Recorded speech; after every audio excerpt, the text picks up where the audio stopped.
नमस्कार विद्यार्थी मित्रों। अभी हम इकोनॉमिक्स का जो 16वां लेसन है, आर्थिक उदारीकरण और वैश्विकीकरण, तो उसके बारे में पढ़ेंगे।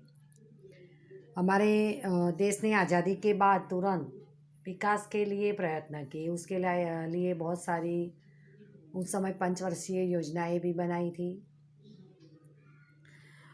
और देश के औद्योगिक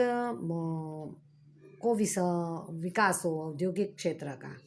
तो औद्योगिक नीतियों में जो आर्थिक विकास को वेग मिले, उसके लिए कई नीतियाँ बनाई हैं। तो वो नीतियाँ हैं आर्थिक उदारीकरण, वैश्वीकरण और निजीकरण है। तो उसके बारे में हम चर्चा करेंगे कि हम देखें कि आज़ादी के बाद हमारे देश ने तेज़ी से आर्थिक विकास करने के लिए सरकार ने आयोजन का मार्ग स्वीकार किया है। अभी जैसे ही नए सरकार की रचना होती है, तो वो 5 साल के लिए होती है।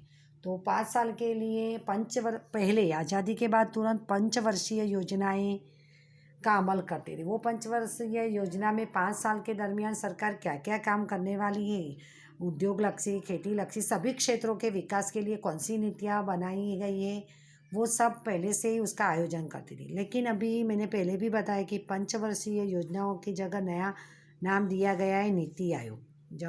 जब नरेंद्र मोदी की 2014 में सरकार बनी, तब से पंचवर्षीय योजना का नाम हटाकर उसका नाम रखा है नीति आयोग। तो नीति आयोग में भी विविध नीतियाँ 5 साल के लिए तय की जाती है कि कौन से क्षेत्र में कौन सी नीति करेगी, कितने लोगों को उसका लाभ मिलेगा, जो वगैरह हैं। तो उसके द्वारा आर्थिक विकास करने का प्रयत्न हमारी सरकार ने किया है।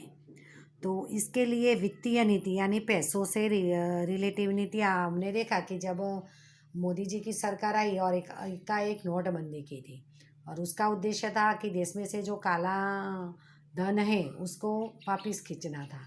तो वो क्या है, वो वित्तीय नीति के अंतर्गत ही उठाया गया एक कदम था। बाद में राजकोषीय नीति यानी राजनीतिक जो खर्च होते हैं वो, और औद्योगिक नीतियाँ यानी उद्योगों, नाना छोटे एकम से लेकर बड़े उद्योगों के लिए जो नीतियाँ बनाई जाती हैं। तो समय समय पर ऐसी नीतियों की घोषणाएं सरकारों ने, जो नई नई सरकार आई उन्होंने की है, परंतु अनेक योजनाएं पूरी हुई तब तक सच्चे अर्थों में जो आर्थिक विकास साधने में सफलता नहीं मिली। इतनी सारी हम देखें कि 1945 के बाद से 47 के बाद से जैसे सरकार की रचना हुई, नीतियाँ बनाना शुरू हुआ, फिर भी जितना विकास होना चाहिए वो विकास नहीं हुआ है। तभी सरकार ने ये सफलता के कारणों की जांच की कि ये हम विकास के पीछे कौन सी असफलता है, उनके कौन से कारण हैं, और उसको मतलब ढूंढा, और भूतकाल में की गई भूलों को सुधारने के लिए भिन्न भिन्न आर्थिक नीतियों का नया संचालक देने का निर्णय किया। जो भूलें ही उसको सुधारने की कोशिश की गई, और उसके अधीन 1991 में, याद रखना, 1991 में औद्योगिक नीति में आर्थिक विकास को पोषक बने ऐसे आर्थिक सुधार लागू किए। कि उसको हम देखें कि 1991 में औद्योगिक नीति जो आर्थिक विकास को पोषक बने हैं, मतलब आर्थिक विकास को आगे बढ़ाए, ऐसे सुधार जो है वो लागू किए, जिनमें उदारीकरण, निजीकरण और वैश्वीकरण के रूप से पहचाना जाता है। अभी हम सबसे पहले देखेंगे उदारीकरण। तो सरकार औद्योगिक नीति द्वारा निजी क्षेत्र के अंकुशों और नियंत्रणों में क्रमशः कमी करे और विकास के लिए प्रोत्साहित करे, उसे उदारीकरण की नीति के रूप में पहचाना जाता है। कि शुरुआत में जब आज़ादी के बाद हमारे सरकारों ने जो निजी क्षेत्र पर उस पर बहुत सारे अंकुश डाले हुए थे, नियंत्रण थे, तो उसको धीरे धीरे अभी जब बाद में सरकार को मतलब अपनी गलतियों का एहसास हुआ कि जो हमने निजी क्षेत्र पर अंकुश डाले उसके कारण हमारा देश विकास नहीं कर पा रहा है।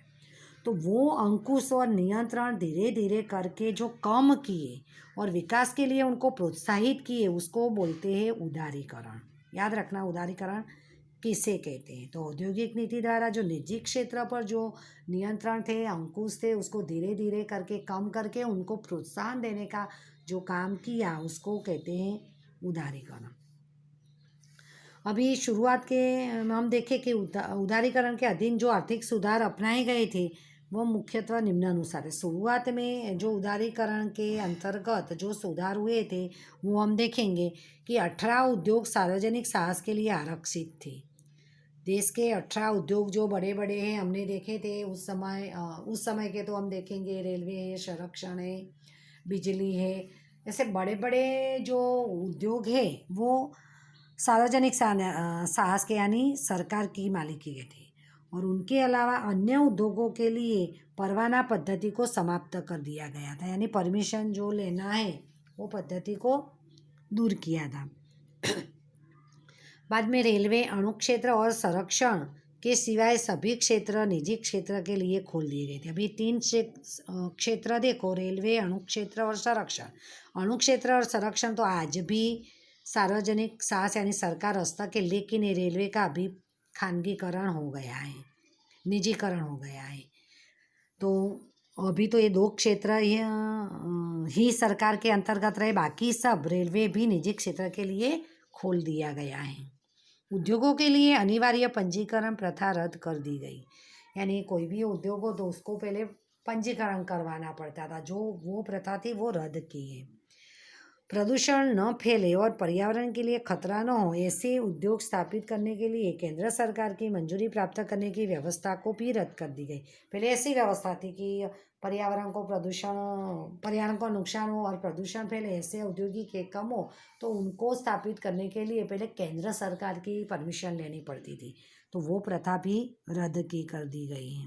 तो ये देखे हमने उदारीकरण के अधीन जो आर्थिक सुधार हुए थे वो देखे।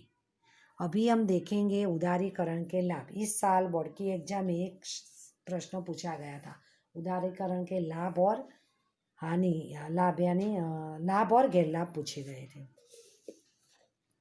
अभी हम देखेंगे उदारीकरण के लाभ। तो उदारीकरण के कारण निजी क्षेत्र को मुक्त विकास के अवसर प्राप्त हुए हैं। अभी उदारीकरण, सरकार ने उदार नीति अपनाई, उदारीकरण नाम पर से ही है कि उदार नीति अपनाई। हमने देखा कि निजीकरण पर जो अंकुश थे, नियंत्रण थे, वो दूर किए, इसीलिए निजीकरण मुक्त विकास यानी स्वतंत्र विकास के अवसर उसको प्राप्त हुए। तो निजी क्षेत्र जो है, प्राइवेट क्षेत्र जिसको हम बोलते हैं, तो वो अभी अपनी मर्जी से सब कुछ कर सकता है, तो जिससे उत्पादन में भी वृद्धि हुई है।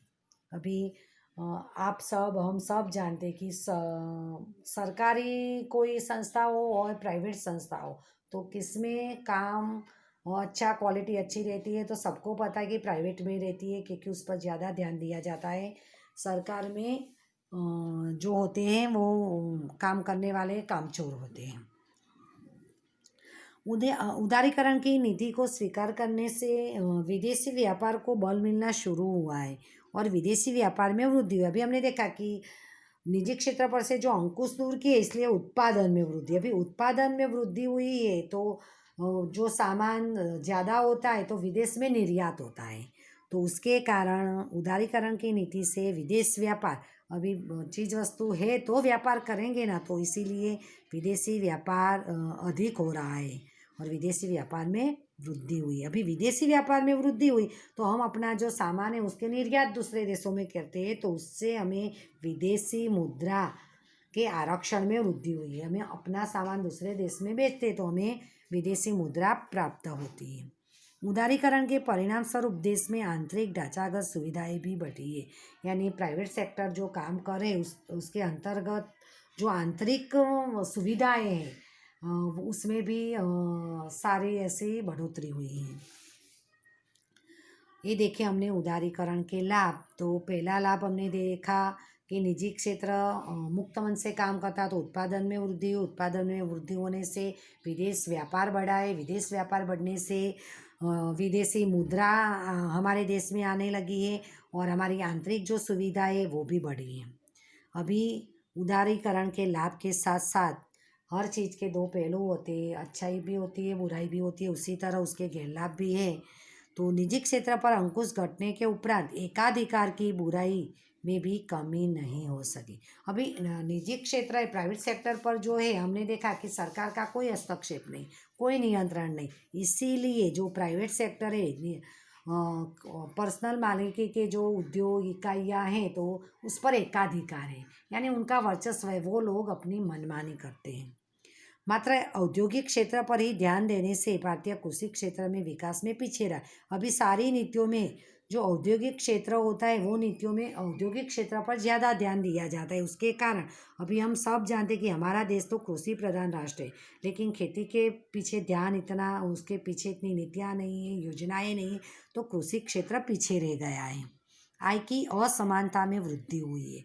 आय की असमानता में वृद्धि हुई है, यानी हमने देखा कि निजीकरण पर कोई अंकुश नहीं है, कोई नियंत्रण नहीं है, तो जो प्राइवेट पर्सनल मालिकी के उद्योग वाले व्यक्ति है वो ज़्यादा ही उद्योगों के कारण ज़्यादा ही धनिक बनते हैं और काम करने वाले मजदूर वर्ग मजदूर रह जाता है, तो वो गरीब ही रह जाता है। तो आय की असमानता में वृद्धि हुई है, तो एक तरफ पैसे वाला धनाढ्य वर्ग है जो अधिक धनाढ्य बनता है, दूसरी तरफ जो गरीब है वो अधिक गरीब ही बनते जाते हैं। आयात बढ़ने से और निर्यात घटने से विदेशी कर्ज में वृद्धि हुई है, कि हमने देखा कि विदेशी व्यापार बढ़ा है, तो विदेशी व्यापार में खाली निर्यात ही नहीं बढ़ी, आयात भी बढ़ी है। तो कई चीज़ वस्तुएं ऐसी है जो हमारे देश में नहीं, हमारे देश में तो कृषि उपज से रिलेटिव चीज़ वस्तुओं की ही निर्यात होती है, जो उद्योगों से रिलेटिव चीज़ वस्तुएं वो तो हमें आयात करनी पड़ती है। तो उद्योगों के विकास पे पीछे ज़्यादा ध्यान दिया जाता है, तो हम चीज़ वस्तुओं आयात करते हैं, तो आयात बढ़ी है, सामने निर्यात नहीं बढ़ी है, तो एक स्वाभाविक है। हम भी अपने घर का भी एग्जाम्पल है कि हमारे घर की जो आवक है वो 5,000 हो और जो खर्च है वो 8,000 हो, तो वो बैलेंस होगा नहीं होगा, क्योंकि खर्च बढ़ेगा तो बाद में हमें क्या करना पड़ेगा। 5,000 आवक है, 8,000 का खर्च है, तो बाकी के 3,000 का हमें कर्जा लेना पड़े। उसी तरह देश का भी है कि हम आयात करते हैं ज़्यादा और निर्यात कम करते हैं, तो देश का कर्ज बढ़ता है। तो ये देखिए हमने उदारीकरण के गैरलाभ या उदारीकरण के हानि, तो पहला अंकुश घटने से निजी क्षेत्र पर एकाधिकार बढ़ता है और औद्योगिक क्षेत्र पर ही ध्यान दिया गया, इसीलिए कृषि क्षेत्र पीछे रह गया है। आय की असमानता बढ़ी है और आयात बढ़ा है, निर्यात कम हुआ है, उसके कारण देश का कर्ज बढ़ा है। अभी हम देखेंगे यहाँ तक ही देखेंगे, उसमें से एक्स्ट्रा एमसीक्यूज आप बना लेना।